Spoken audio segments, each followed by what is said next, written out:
Evet dostlar, azdan az çoktan çok kanalına hoş geldiniz. Yıllardır bir türlü sizlerle buluşturamadığımız, çokça soru aldığımız siyah zeytin nasıl kurulur?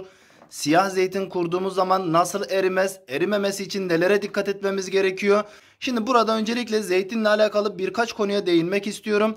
Toplamış olduğumuz zeytinlerin sert yani yumuşamış olmaması gerekiyor. Darbe görmemiş olması gerekiyor.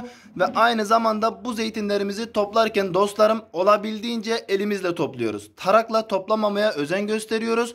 Çünkü tarakla topladığımız zaman zeytinin şu yüzeylerinde ister istemez bakın şu yüzeylerinde ister istemez böyle bir darbe oluyor. Bu darbeden dolayı da bazen sıkıntılar olabiliyor. Eğer imkanınız varsa ki kendinize kuruyorsanız sadece kesinlikle ama kesinlikle zeytini elinizle toplamaya çalışın dostlarım.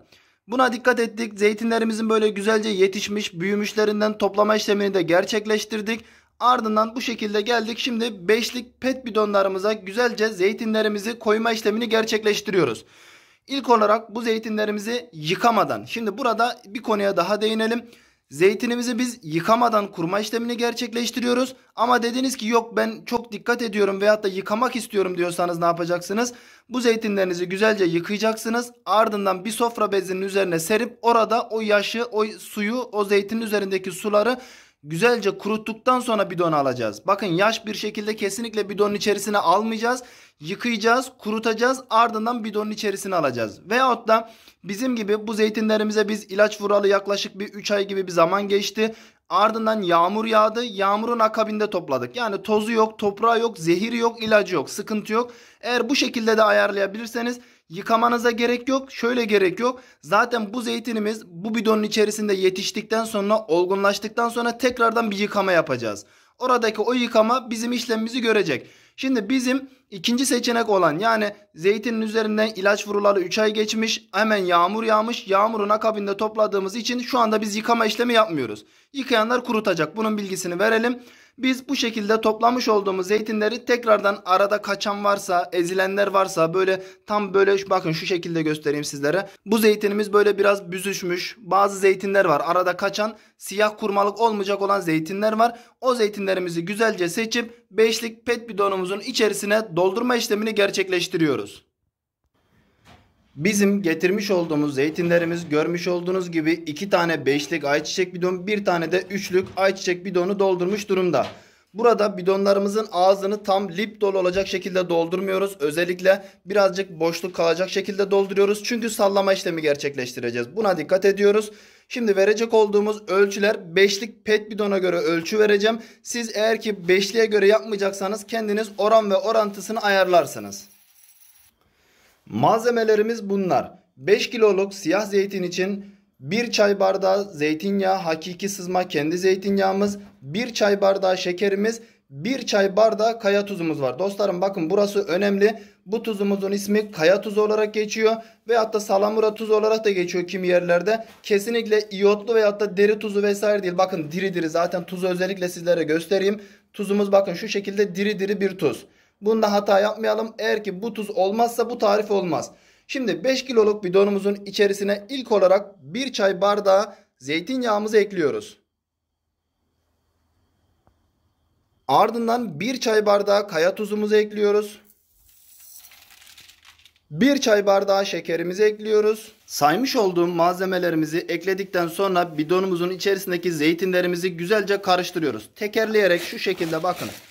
Tekerleyerek hatta ters yüz yapalım. Dipte birikmeler olmuş. Onlar aşağı doğru geçsin. Ardından bidonumuzu güzelce sağa sola tekerliyoruz dostlarım.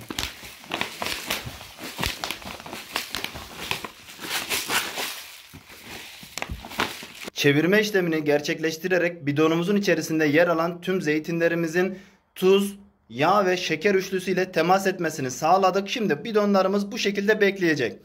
Burada siz isterseniz ağzı dar bidonlara kurabilirsiniz ancak herhangi bir akma, herhangi bir sızıntı söz konusu değil. Çünkü çok fazla bir sıvı yok. Normalde sıvı ürünleri bu şekilde geniş kapaklara kurmayı çok fazla tercih etmiyoruz. Yeşil zeytin videomuzda da belirtmiştik niçin bu bidonu tercih ettiğimizi. Onun detaylarına yeşil zeytin videomuzdan ulaşabilirsiniz. Yine biz bu bidonları tercih ettik. Bundan da bilginiz olmuş olsun dostlarım.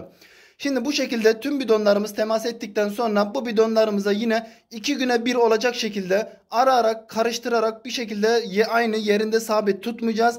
2 güne bir bu şekilde tekerleme işlemini gerçekleştireceğiz. O zeytinin yetişip yetişmediğine göre kontrol edeceğiz. Onun bilgisini vereceğiz. Şimdi bu videomuz sizlerle siyah zeytin kuruma sezonundan sonra buluşacak. Niçin diyeceksiniz? Çünkü videonun son halini, yıkamasını, kurutmasını ve yetişen oluşan zeytinin kalitesini sizlere göstermek istiyorum. Zaten bizim kanalımızın aboneleri neden sonuç ilişkisi içerisinde hareket etmeye çalıştığımızı bilirler. İmkan olduğu sürece sonuç kısmını sizlerle paylaşmaya çalışıyoruz.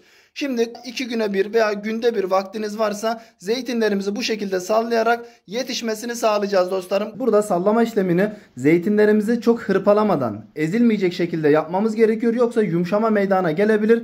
Şimdi biz kendimizin kurmuş olduğu zeytinleri sallama işlemini yapıyoruz. Görmüş olduğunuz gibi bu şekilde yavaş yavaş çevirerek bu şekilde sallıyoruz. Bidonlarımızın içerisini tam doldurmadık. Bakın görmüş olduğunuz gibi şuradaki çenteye kadar doldurduk. Bunu bu çenteye kadar doldurduğumuz zaman rahat bir şekilde zeytinlerimizi hareket ettirebiliyoruz. Herhangi bir sıkıntı yok. Buna da dikkat etmemiz gerekiyor. 3 güne bir, haftada bir olacak şekilde zeytinlerimizin bu şekilde sallama işlemini gerçekleştiriyoruz. Şimdi burada bir diğer yapmış olduğumuz işlem de şu şekilde: zeytinlerimizi kurduktan sonra üzerinden bir hafta geçtikten sonra zeytinlerin kapaklarını açma işlemini gerçekleştiriyoruz. Bunu yapmamızın sebebi zeytinlerin siyahlaşması için. Bazen zeytinler siyahlaşmayabiliyor, yetişmeyebiliyor. Bunun için bidonlarımızın kapaklarını açıyoruz. Bu şekilde mesela akşamleyin açtığımız zaman sabaha kadar olacak şekilde, bizim burası sıcak bir memleket olduğu için, Mersin olduğu için biz genelde akşamları hava serinlediği zaman kapaklarını açıyoruz. Sabaha kadar kapakları açık şekilde bidonlarımız bekliyor. Bu şekilde beklediği zaman zeytinlerimiz daha güzel siyahlaşıyor ve daha hızlı bir şekilde yetişiyor. Ancak böyle bir sıkıntınız yoksa, renkle alakalı bir probleminiz yoksa, fark etmez diyorsanız sıkıntı yok. Bundan da bilginiz olmuş olsun. Şimdi yetiştirmiş olduğumuz zeytinimizi yıkama işlemine başlıyoruz. Bidonumuzun içerisinden plastik bir kabımızın içerisine zeytinlerimizi alma işlemini gerçekleştirdik. Şimdi buradaki tuzlu suyunu süzme işlemine başlıyoruz. Burada görmüş olduğunuz gibi zeytinlerimizin %80'i siyahlaşmış durumda, yetişmiş durumda. Bizim acelemiz olduğu için %20 yetişme durumunu beklemedik. Onların tadına baktık. Tadında herhangi bir sıkıntı söz konusu değil. O yüzden yıkama işlemine başlıyoruz. Bir tane süzeğimizi altına koyduk. Süzeğimizin içerisine döktük. Bu şekilde tuzlu suyundan arındırdık. Şimdi temiz su ile zeytinlerimizi güzelce yıkıyoruz. Biz burada yıkama işlemini ılık bir su ile gerçekleştiriyoruz. Güneş enerjisinden gelen ılık bir suyumuz var. Ne çok soğuk ne de çok soğuk olacak şekilde ılık olarak adlandırabileceğimiz bir su ile zeytinlerimizi tuzundan arındırma işlemini gerçekleştiriyoruz.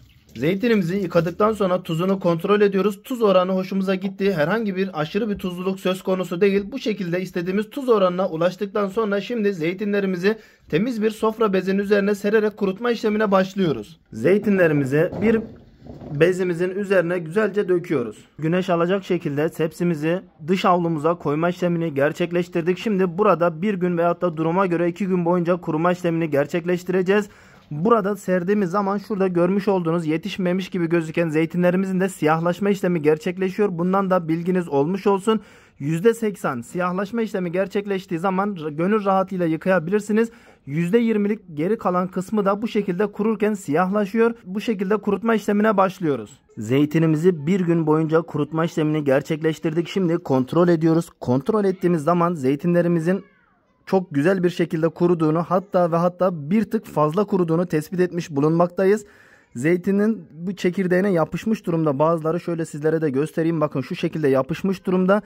Buradaki gök gözüken yetişmemiş siyah olmayan zeytinlerin renginin de bir tık daha döndüğünü görebiliyoruz. Rengi de gayet güzel gözüküyor. Umarım videodan belli oluyordur. Şu ana kadar herhangi bir sıkıntı yok. Şimdi bu zeytinlerimizi kavanozumuza koyacağız. Dolabımızda muhafaza edeceğiz. Bu şekilde yiyecek olduğumuz kadarını çıkartıp yiyebiliriz. Yağ zaten üzerinde duruyor. Biz şu anda sizlerin de bildiği gibi zeytinyağıyla kurma işlemini gerçekleştirdik. 3 yıldır zeytinyağıyla kurma işlemini gerçekleştiriyoruz. Bundan öncesinde zeytinyağı çürütür, pamuk yaptırır denildiği için ayçiçek yağı kullanıyorduk. Ancak 3 yıldır zeytinyağıyla kurma işlemini gerçekleştiriyoruz. Sonuçtan da gayet güzel bir şekilde memnunuz. Herhangi bir sıkıntı söz konusu değil. Zeytinlerimizin son kurutma hali bu şekilde.